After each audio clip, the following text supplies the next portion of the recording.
कथन आपको लिखा दिया है ना, कथन आपको लिखा दिया उस प्रमेय का। एक डार्बो प्रमेय का कथन और पढ़ लीजिए।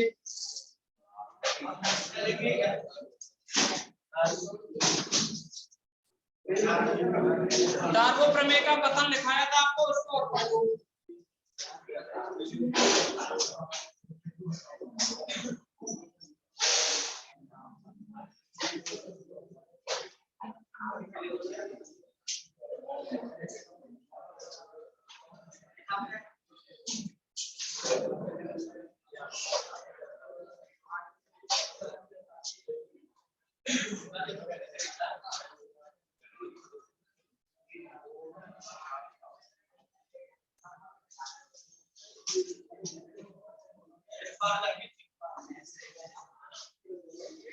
देखिए पढ़ दिया होगा वो कथन। मैंने दो कंडीशन लिखाई थी, उनको पढ़ लो बस डार्बो प्रमेय में। अरे कहीं डार्बो प्रमेय 5 बजे प्रमेय मत पहुंच जाना। अच्छा सुनिए, ये जो आपके लिए आवश्यक और पर्याप्त प्रतिबंध है, इसमें आपके लिए लिखाया था हमने कि एफ आर समाकलनीय है यदि और केवल यदि यूएफपी, यदि और केवल यदि ये कंडीशन थी ना, 0 less equal UFP minus LFP less than F. समझे कि इतना था। तो आप क्या करोगे, इसको लेके चलो, माना एफ बिलोंग्स टू आरएबी। इसका मतलब तो जानते हो ना, एफ बिलोंग्स टू आरएबी का। इसका मतलब है एफ जो फलन है वो क्लोज इंटरवल एबी पर आर समाकलनीय है, रीमान समाकलनीय है। हमें सिद्ध क्या करना है, ये हमें सिद्ध करना है कि हमें ये सिद्ध करना है रिजल्ट, ठीक है ना। इसके लिए क्या करोगे, देखो क्योंकि एफ आर समाकलनीय है, यहां क्या एफ, जो कि एफ रीमान समाकलनीय है,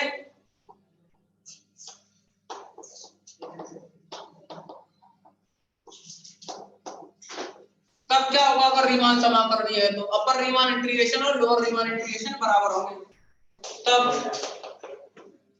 a to b f of x dx upper Riemann integration और लोअर रीमान इंटीग्रेशन कैसे होंगे, बराबर होंगे। अब बराबर होंगे तो किसी के और के बराबर होंगे ना। मान लीजिए ये किसके बराबर है, ये इस समाकलन a to b f of x dx के बराबर है, ठीक है ना। ये दोनों इंटीग्रेशन बराबर है तो किसके, इस समाकलन के बराबर है। आप क्या करोगे अब डार्बो प्रमेय से, डार्बो प्रमेय से क्या था आपके लिए, डार्बो प्रमेय के अकॉर्डिंग दो कंडीशन थी, यूएफपी लेस देन में a to b f of x dx यानी अपर रीमान इंटीग्रेशन, इसमें एप्सिलॉन था ना, और एलएफपी कैसा था, greater than a to b f of x dx minus epsilon. लेकिन हम क्या कर रहे हैं, इसको एप्सिलॉन को आधा आधा करके लेके चल रहे हैं। अब ये बताइए इसको, इसके अकॉर्डिंग क्या लिख सकते हो, या अपर रीमान इंटीग्रेशन है ना ये वाला, ये किसके बराबर है, a to b f of x dx UFP less than a to b f of x dx। अरे अपर रीमान इंटीग्रेशन की वैल्यू ये रख दी हमने, प्लस का कितना है ये एप्सिलॉन बाई 2, और LFP क्या है ग्रेटर देन, ऐसे इसके लिए भी लिख दी लोअर रीमान इंटीग्रेशन इसी के बराबर है f of x dx minus epsilon by 2। इसको नंबर 2 डाल दो और इसको 3 डालें, या फिर ऐसा कर दो ना, इसको माइनस से गुणा करना, माइनस LFP ये लेस देन क्या ग्रेटर देन है वो क्या हो जाएगा, लेस देन, चिन्ह बदल जाता है ना माइनस से गुणा करने पर, a to b f of x dx ये एप्सिलॉन बाई 2 माइनस का है तो प्लस का हो गया, इसको थर्ड डाल दो, सेकंड थर्ड ऐड कर दो, 2 + 3 इंप्लाइज क्या आएगा, UFP minus LFP, UFP minus LFP less than में क्या है, ये कैंसिल हो गए, आधा एप्सिलॉन और आधा एप्सिलॉन एप्सिलॉन कितना रह जाएगा एप्सिलॉन। एक बात बताइए आपको, हमने ये बता दिया था कि जो यूएफपी होता है ना वो हमेशा कैसा होता है, बड़ा होता है एलएफपी से। UFP always greater than equal LFP. तो क्या है ये, इसको लिख सकते हो यूएफपी माइनस एलएफपी कितना है, ग्रेटर देन इक्वल 0। इसको नंबर डाल दो 4।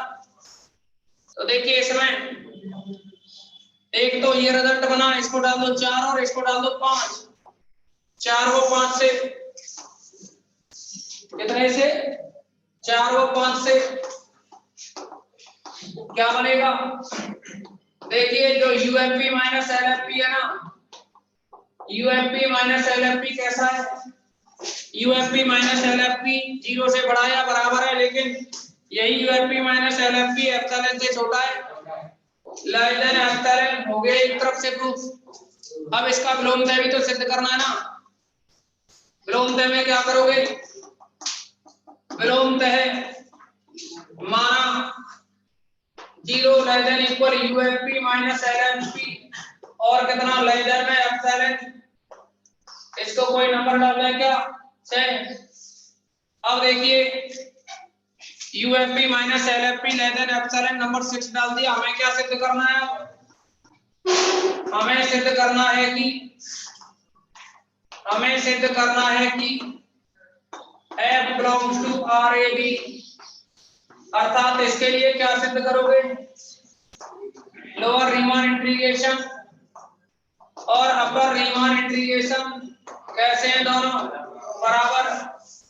अब एक बात बताइए, upper Riemann integration f of x dx क्या होता है, इनफीमम ऑफ यूएफपी होता है कि नहीं, P belongs to PAB।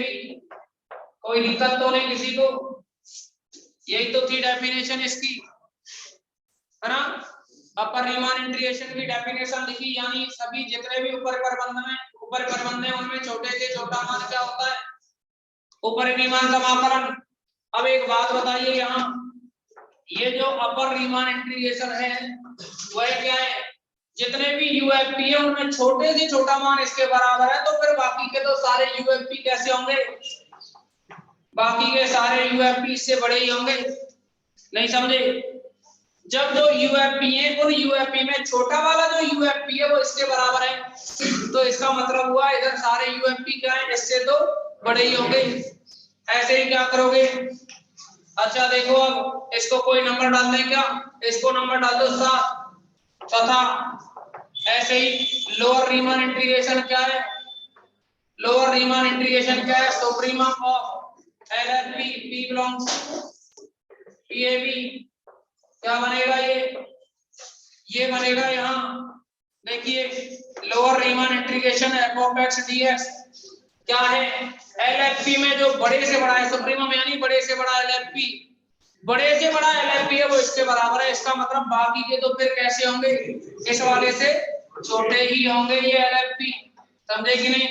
इसको नंबर डालो 8 डालो, या फिर इसमें माइनस का गुणा कर दें, क्या बना यहाँ a/2b माइनस का गुणा कर रहे हैं इसमें f of x dx, जैसे ही माइनस का गुणा करोगे ये चेंज हो जाएगा, माइनस एलएफपी बन जाएगा। इसको नंबर डाल दो 8, दोनों को जोड़िए 7 + 8 तो क्या है ये a/2b f of x dx a to b यानी अपर रीमान इंटीग्रेशन और कितना है माइनस में लोअर रीमान इंटीग्रेशन और कितना है फिर लेस देन इक्वल है ना, दोनों में लेस देन इक्वल, ये बनेगा यूएफपी माइनस एलएफपी जिसकी वैल्यू क्या है, समीकरण नंबर कितने से 6 से क्या है दिया है ना, ये माना इसे लेके करे थे तभी तो ये सिद्ध करना है। तो इससे क्या लिख दोगे, लेस देन एप्सिलॉन कहां से 6 से, पहले इतना नोट कर लो, कोई दिक्कत तो नहीं किसी को। वैसे तो इजी है ये और आती रहती है अच्छी थ्योरम है इस चैप्टर में। चैप्टर भले ही 6वां चैप्टर लग रहा होगा कि 1 यूनिट ऐसे लग रहा होगा 1 यूनिट नहीं, पर बात ये है कि इसमें बहुत थ्योरम है, हो गई होंगी 6-7 तो।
क्लास 12 तक 11 तक है ना। अरे क्या समस्या डालती है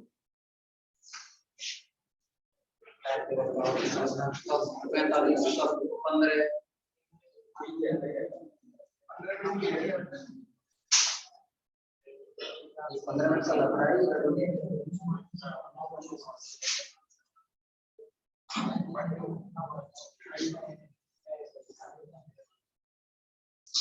तो मैं क्या तुम्हारा तो सिलेबस हो गया है कंप्लीट सा है ना। ज्यादा तेज सुना क्या आएंगे ना वो अभी वो उनको लिंक से आना पड़ता है ना, तो फिर इस वजह से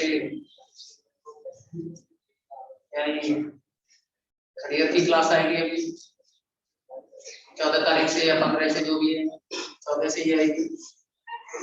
तो उनके लिए क्या है, इन्होंने थर्ड ईयर के ज्यादा दे दिए लेक्चर, और मैं भी चाहता हूँ कि थर्ड ईयर को वही बढ़ाना है, तो वो बढ़िया है इस बार, क्योंकि वो थोड़ा स्पीड से करना चाहते हैं और हम स्पीड से करेंगे तो हमें फिर ऐसा लगता है कि जैसे किसी के साथ गलत है। मतलब वो क्या है कि जैसे यहाँ डिफरेंशियल इक्वेशन है, ये तो कोई बड़ी बात नहीं है ऐसी किताब है, पर वो क्या है सभी में स्पीड से चलते हैं।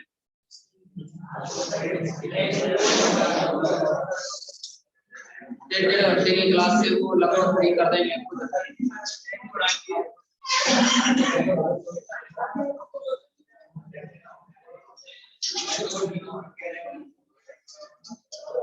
बड़े क्या रे हो गया इतना।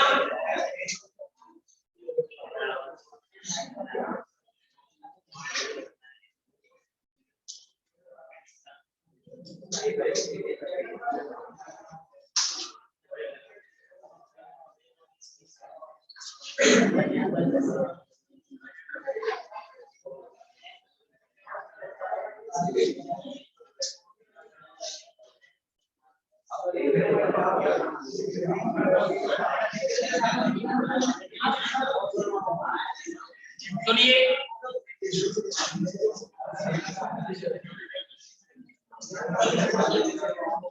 इसको क्या लिख सकते हो आप, ध्यान देना।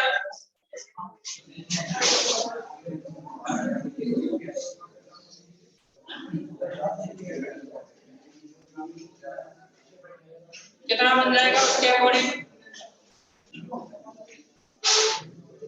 ये बना यहाँ upper Riemann integration minus lower Riemann integration, और कितना है वो लेस देन इक्वल में क्या लिखोगे उसकी जगह एप्सिलॉन, क्योंकि वहां 6 से क्या है UFP minus LFP less than epsilon है ना, फ्रॉम 6।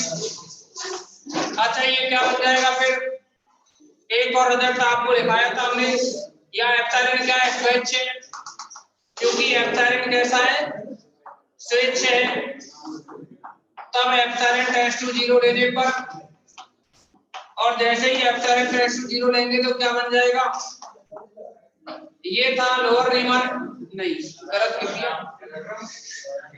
ये था अपर और ये था लोअर।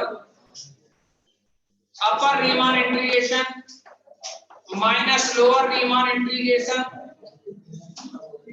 कितना है, ये लेस देन इक्वल 0, एप्सिलॉन की जगह क्या ले लिया 0, क्या बनेगा यहाँ से अपर रीमान इंटीग्रेशन, इसको ट्रांसफर करो उधर less than equal lower Riemann integration f of x dx, समीकरण नंबर कितना है ये 9 डाल दो। हम जानते हैं कि देखिए जो अपर रीमान इंटीग्रेशन है ना वो हमेशा बड़ा या बराबर होता है कितने से, लोअर रीमान इंटीग्रेशन से, इसको डाल दो 10, तो 9 और 10 से क्या लिख सकते हो, यहाँ कह रहे हैं ये छोटा या बराबर है, यहाँ कह रहे हैं बड़ा या बराबर है, तब 9 और 10 से क्या होगा, अपर रीमान इंटीग्रेशन बराबर हो गया ना सिद्ध, यही तो करना था। तब f कैसा होगा, f belongs to R A B होगा, f close interval A B में r समाकलनीय होगा, नोट कर दो इसको। ये थी थ्योरम इस ए एक्सरसाइज की। अब रह गए इसमें क्वेश्चंस।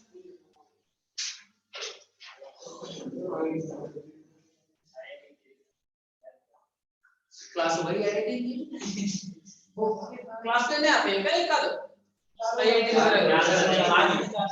आपके बात नहीं अच्छी बात है।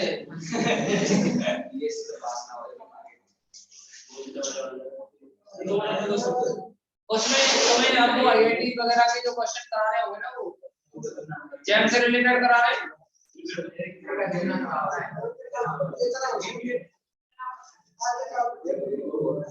आते चालू करिए, कौन सा टॉपिक चालू कर दो?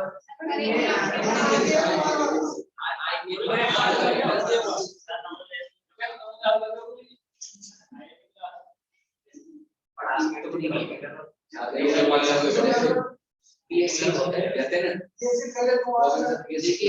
जितने भी आपके ये सेकंड ग्रेड वगैरह क्वेश्चंस आते हैं या फर्स्ट ग्रेड में क्वेश्चंस आते हैं, उन स्टूडेंट को एक ही एडवाइस दी जाती है कि 11th 12th के मैटर के लिए आप एक ऐसा सैनिक के नाम से होगा आपके मार्केट में, उसको खरीदें और वो स्पेशल आईआईटी के लिए, हाँ उसी के लिए वो तुमने तो पढ़ी होगी, क्या नाम है ना, ऐसा सैनिक की वॉल्यूम फर्स्ट और सेकंड, और वही बुक है सब, उससे अच्छी कोई बुक है ही नहीं मार्केट के अंदर। अगर किसी के बड़े बहन भाई ने तैयारी की हो फर्स्ट सेकंड ग्रेड मैथ से, तो वो देखना उनके पास 100% मिलेगी, और नहीं है अगर कोई अभी कर रहा है तो वो ले आएगा, लानी वही पड़ेगी। ये अरिहंत की या एररलेस ये सब बकवास है। उसके आगे हमारे पास अरिहंत भी है, एररलेस भी है, हमारे पास सब है, ऐसा सैनिक भी है, और भी हमारे पास कई सारी बुक। हम जब पढ़े थे तब से लेकर के अब तक की जितनी भी बुक्स है वो सब है हमारे पास।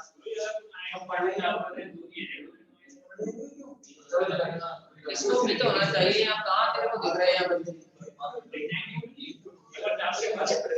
ज्यादा से ज्यादा 10 हो जाएंगे, सब कोटा की तरफ पलायन कर।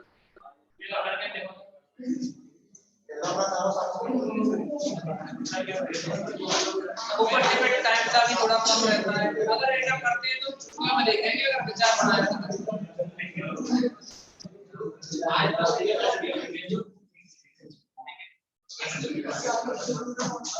आईआईटी जैन के लिए ये तुम्हारे बीएससी की किताब है, ये याद रखो।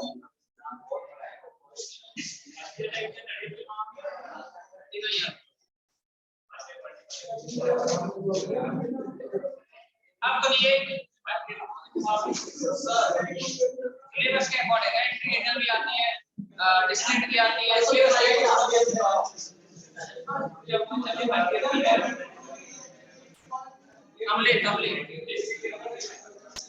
हो गया सर।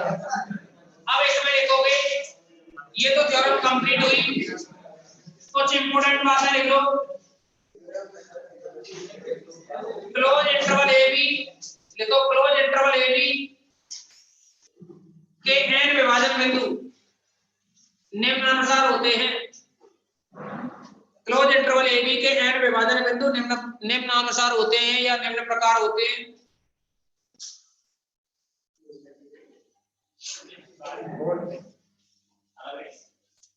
जैम कोई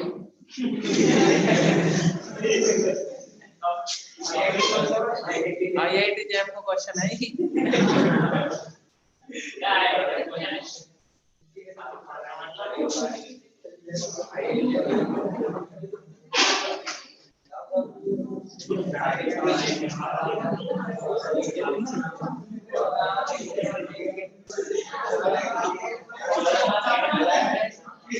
देखिए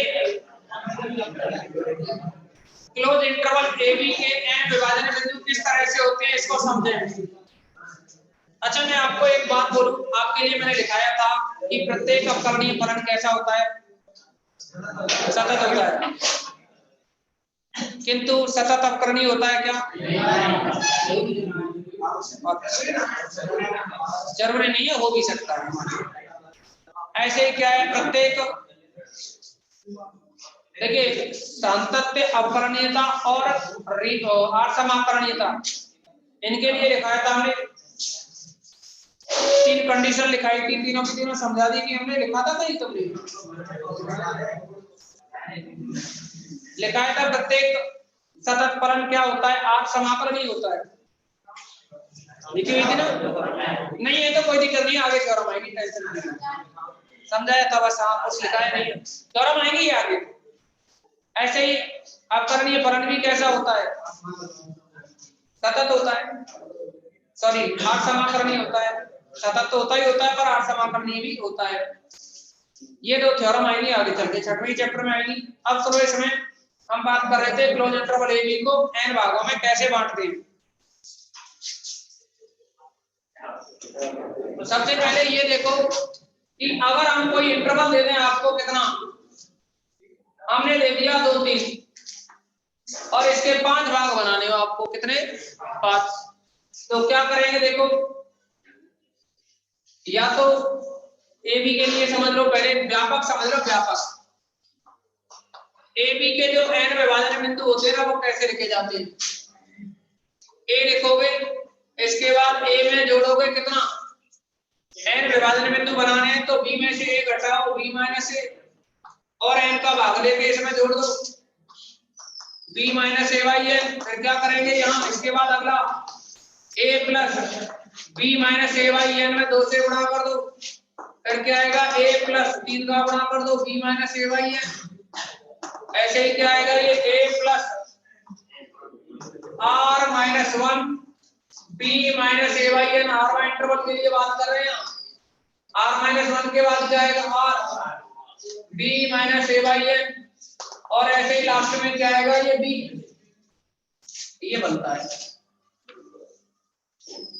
अगर हम यहाँ ये कह दें आपको कि ये इंटरवल है ना, ये इंटरवल 0, a है, तो इसके n विभाजन बिंदु क्या होंगे, a की जगह लिखोगे 0 और b की जगह क्या है a। तो देखो b की जगह a की जगह 0, तो a माइनस 0, a की जगह 0 लिखोगे तो ये तो 0 हो गया, छोड़ो इसे, b माइनस a क्या आएगा a बाई n, फिर क्या आएगा 2a बाई n, फिर क्या आएगा 3a बाई n, फिर क्या आएगा 4a बाई n, फिर क्या आएगा r minus 1 a by n, फिर क्या आएगा r a बाई n, फिर क्या आएगा a। अगर हम आपसे ये कह रहे हैं यहाँ कि कितना है ये 0, 1, तो a की जगह 1 रख दो पूरे में, 0, 1 by n, 2 by n, 3 by n, 4 by n, r by n, तो r minus 1 by n, r by n और 1, ठीक है ना। अगर हम यहाँ आपसे ये कहते हैं कि इंटरवल 0, पाई बाई 2 है, तो क्या बनेगा ये, कुछ नहीं है, इस समय a की जगह पाई बाई 2 कर दो, a की जगह क्या कर दो इसमें pi by 2, 0 pi by 2n, फिर क्या आएगा 2 पाई बाई 2n, फिर क्या आएगा 3 pi by 2n, r minus 1 pi by 2n, r pi by 2n, और कितना पाई बाई 2, ठीक है ना। इन इंटरवल की ज्यादा जरूरत पड़ेगी, मैंने था ऊपर वाला, ठीक है, नोट कर देता हूं।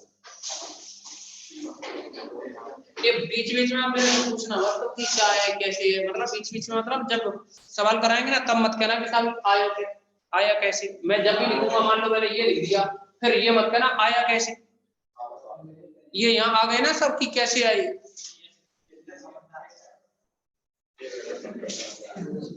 देखूंगा जब सवाल आएंगे तब, किसी किसी सवाल में दे रखे होंगे, किसी में बनाने होंगे, ठीक है ना।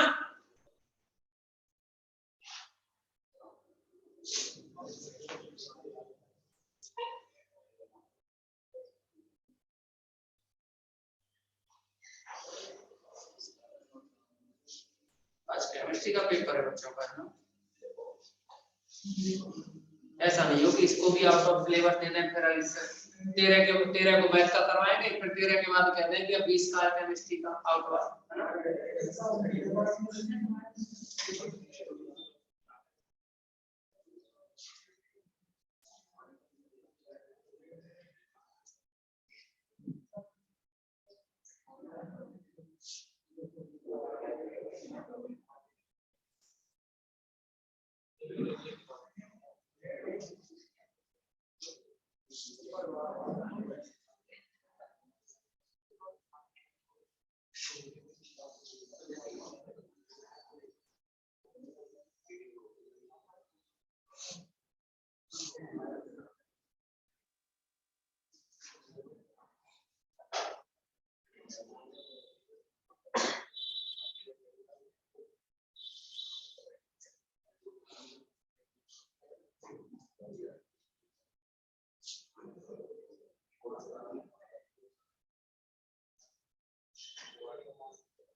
हो गया थोड़ा सा और लिख लो तो बच्चे पक्का हो गया टाइम 45 मिनट के लेक्चर में 5 मिनट को पक्का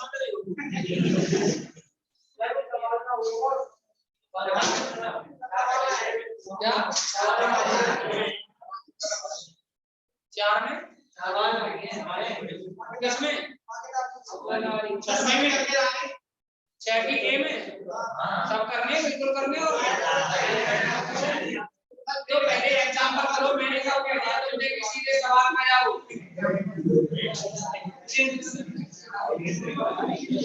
अरे पहले क्वेश्चन करो ना इसके एग्जांपल को करो ना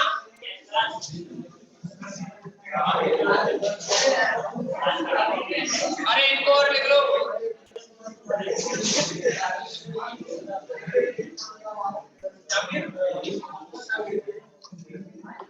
अरे इनको और लिख लो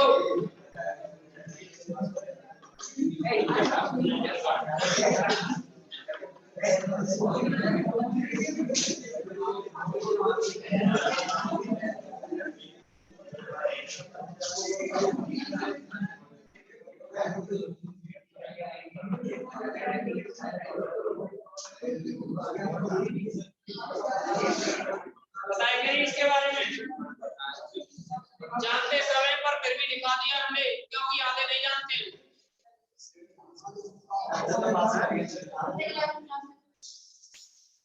क्या मैंने गलत किया हाँ पढ़ चुके 11th क्लास में गणितीय अनुमान से सिद्ध भी करते हैं मैथमेटिकल इंडक्शन जो मेथड है ना उससे प्रूव भी करते हैं याद है ना आपको